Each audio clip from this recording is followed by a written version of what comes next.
दोस्तों, सिर्फ हमारी सोच का फ़र्क होता है, वरना समस्याएं जब आती हैं तो वो हमें कमज़ोर नहीं बल्कि मजबूत बनाने के लिए आती हैं। अभी 2 दिन पहले की बात है, एक मेरे मित्र से वार्ता हो रही थी तो हुआ ये कि उनके जो पड़ोसी हैं वो रात में 2-3 बजे तक घर में लड़ाई झगड़ा करते रहते हैं। तो उनकी बहन जो कि अभी तैयारी कर रही है किसी परीक्षा की, तो वो रात में उठी और उन लोगों को मना करने के लिए जाने लगी। तो मेरे उस दोस्त ने अपनी बहन से कहा कि इसे मोटिवेशन के तौर पर लो कि इन लोगों से ही तो निजात पाना है, और अगर यहाँ से हमें जाना है तो सफल होके ही जाना है। तो जो ये बाधाएं हैं इसको मोटिवेशन के तौर पर लो, और ये लोग जो अपनी उम्र के 50 साल 60 साल बिता चुके हैं, ये 2 मिनट समझाने से तो नहीं समझने वाले। बात बिल्कुल सही लगी मुझे कि हमें जो अपना काम है उस पर फोकस करना है और अपने आप को इतने ऊंचे उठा लेना है कि ये बाधाएं हमें रोक ही ना पाए, ऐसे लोगों से हमारा वास्ता ही ना पड़े। यानी ये कि एक एक मच्छर भगाने से बेहतर होगा कि हम अपने पूरे घर को इतना शानदार बनाएं कि मच्छर उसमें घुसने की औकात ही न रख पाएँ। नमस्कार दोस्तों, स्वागत है आप सभी का स्टडी विज्ञान प्रकाश में। धीरे धीरे अगस्त का महीना भी समाप्त हो रहा है और आज अगस्त की 29 तारीख हो गई है। चलिए स्टार्ट करते हैं आज के दैनिक रोजगार समाचार। एक बहुत ही अच्छी न्यूज़ है आप सभी लोगों के लिए, खासतौर से ऐसे एस्पिरेंट जो कि स्पेशल बीएड किए हुए हैं। उनके लिए ना तो कोई वैकेंसी आती थी अभी तक, और अगर वैकेंसी आती भी थी तो बहुत कम आती थी। तो स्पेशल बीएड जो लोग करते थे वो खुद को ठगा हुआ सा महसूस करते थे।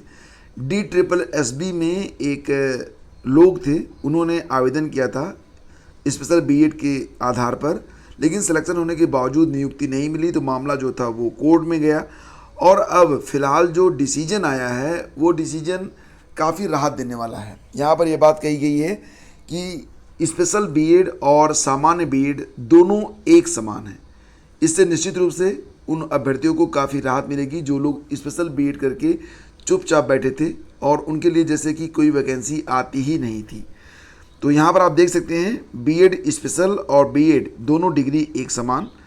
केंद्रीय प्रशासनिक न्यायाधिकरण कैट ने अपने महत्वपूर्ण फैसले में कहा है कि बीएड स्पेशल और बीएड दोनों डिग्री एक समान है।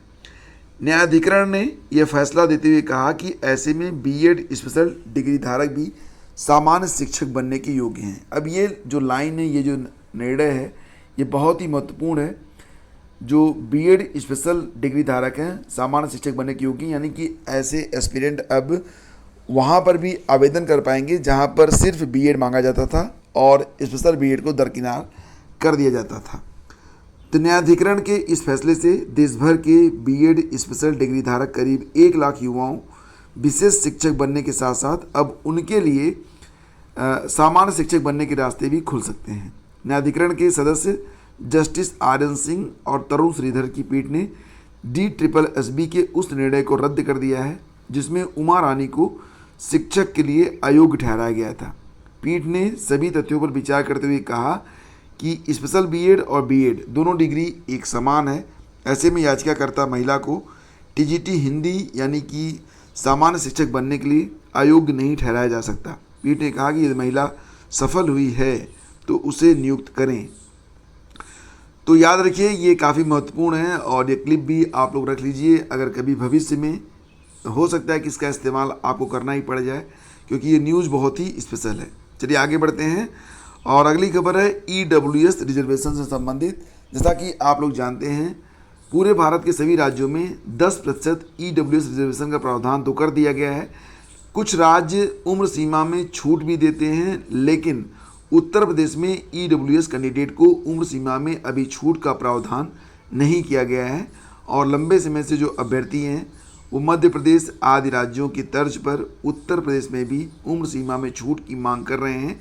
और अब धीरे धीरे ये जो मामला था वो गंभीर होता जा रहा है और एक याचिका दायर की गई है इलाहाबाद हाई कोर्ट में। ऐसी सूचना मिल रही है कि EWS रिजर्वेशन पाने के लिए उम्र सीमा में छूट के लिए विशेष तौर से एज रिलैक्सेशन लेने के लिए हाई कोर्ट में एक याचिका दायर हुई है। इसके बारे में अभी जो जानकारी मिल रही है वो बहुत पुख्ता नहीं मिल पा रही है कि यह जो याचिका है वो कहाँ पर और किस प्रकार से दायर हुई है, इसके बारे में पूरी जानकारी मैं आपको शीघ्र ही उपलब्ध कराऊंगा। लेकिन ये बात बिल्कुल पक्की है कि एक याचिका जो है वो दायर हो चुकी है। किन लोगों ने की है, कैसे की है, कितने लोग उसमें शामिल हैं, इसकी जानकारी मैं आपको बाद में उपलब्ध करवा दूंगा। और ये उन अभ्यर्थियों के लिए काफ़ी राहत भरी बात हो सकती है कि जो लोग फ़िलहाल 40 साल प्लस हो चुके हैं और अभी भी प्रतियोगी परीक्षाओं में शामिल होना चाहते हैं, अगर उन्हें एज रिलैक्सेशन मिलता है तो निश्चित रूप से ये उनके लिए बड़ी ही अच्छी बात होगी, शानदार बात होगी। यूपी टीजीटी पीएचडी भर्ती का एग्ज़ाम कब आयोजित होगा, इसको लेकर बता दें कि माध्यमिक शिक्षा सेवा चयन बोर्ड ने अभ्यर्थियों को आगाह किया है। एग्ज़ाम डेट को लेकर यहाँ पर बता दें कि सबसे पहले अभी तक माध्यमिक शिक्षा सेवा चयन बोर्ड में सदस्यों की एक भी नियुक्ति नहीं हुई है।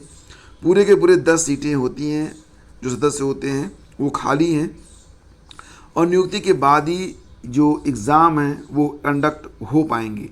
लेकिन इसके बावजूद जो संकेत दे रहा है आयोग वो ये दे रहा है कि 15 नवंबर के बाद परीक्षाएं कभी भी आयोजित हो सकती हैं। तो फिलहाल फ्रेंड्स एक बात आपको यहाँ पर ध्यान रखना है कि अगस्त का महीना समापन की ओर है। सितंबर, अक्टूबर और 15 नवंबर यानी कुल मिला के आपके पास लगभग 60-70 दिनों का वक्त है।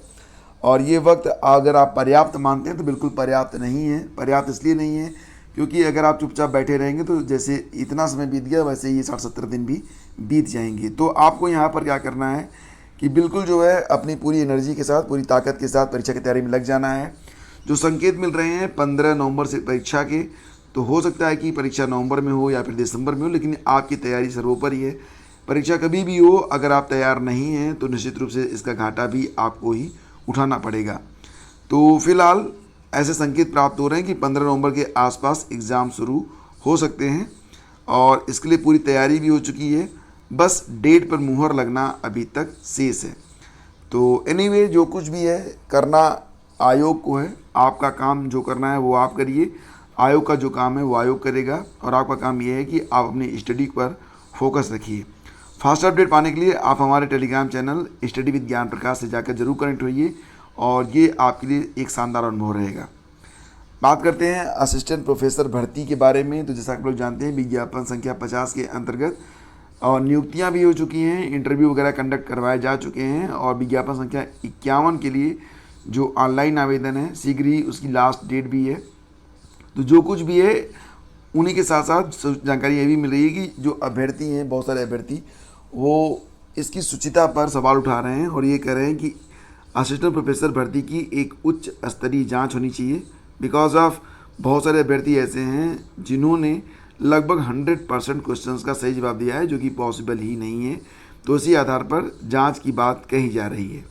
शिक्षा शास्त्र, संस्कृत, भूगोल, अर्थशास्त्र, अंग्रेजी, इतिहास जैसे विषयों में भी बहुत सारे अभ्यर्थियों ने लगभग 100% प्रश्नों के सही जवाब दिए हैं। तो परीक्षा में धांधली का आरोप है और उच्च स्तरीय जांच कराने की मांग की जा रही है। इलाहाबाद विश्वविद्यालय में फीस वृद्धि के विरोध में रविवार को भी डीएसडब्ल्यू कार्यालय पर छात्रों का आमरण अनशन जारी रहा। छात्रों को अनशन से उठाने के लिए पुलिस भी वहां पहुंची और छात्रों से उनकी तीखी बहस भी हुई।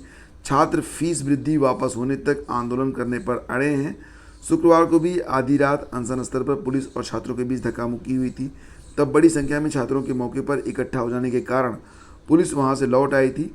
अनशन पर बैठे छात्रों की तबीयत भी लगातार बिगड़ रही है।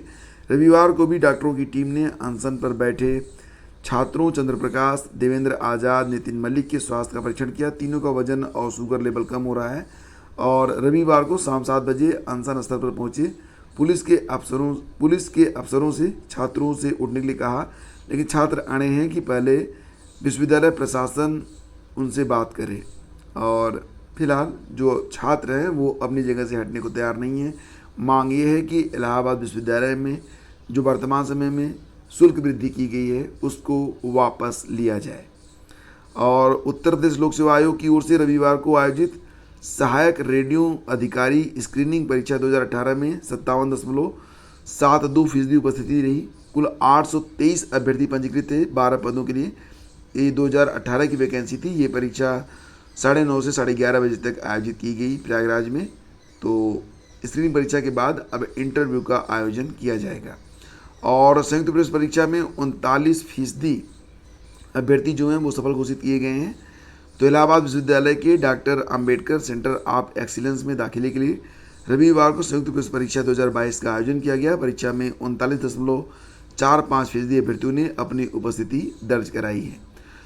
तो फ्रेंड्स, ये थी आज की पूरी न्यूज़ अपडेट। उम्मीद करता हूँ कि सेशन आपको जरूर अच्छा लगा होगा। अगर सेशन आपको पसंद आया फ्रेंड्स, तो प्लीज़ इसे लाइक और शेयर भी आप ज़रूर किया करें। कोशिश की जाती है कि आप तक सिर्फ जेन्युइन खबरें पहुँचाई जाएँ। इसके अलावा कोई भी अन्य और सनसनीखेज न्यूज़ ये आपके न्यूज़ सेशन में शामिल नहीं की जाती है। Thank you so much. Have a great day. जय हिंद। Please do like and share.